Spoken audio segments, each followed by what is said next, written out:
शेतकरी मामांना ह्या YouTube channel तुमचं स्वागत आहे। आता हे आपल्या हरभऱ्याला तुम्ही पाहू शकता अतिशय म्हणजे दाट फुलं आलेले आहे।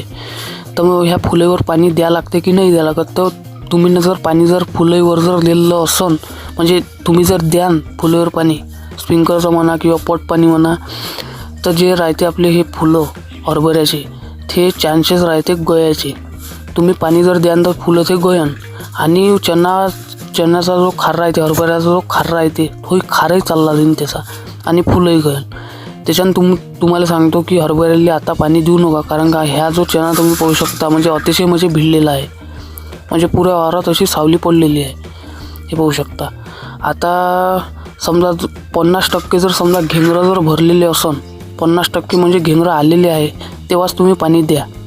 आता फुलेवर पाणी देत नसते हे पाहू शकता। आणि जे आपल्या वावराचे जे धुरेधारे राहते कोणते कांटे, तिथचा चणा म्हणजे अतिशय म्हणजे काया पडलेला राहते तो तुम्ही देऊ शकता। आणि हे पाहू शकता पुरा चणा भिडलेला आहे। धन्यवाद।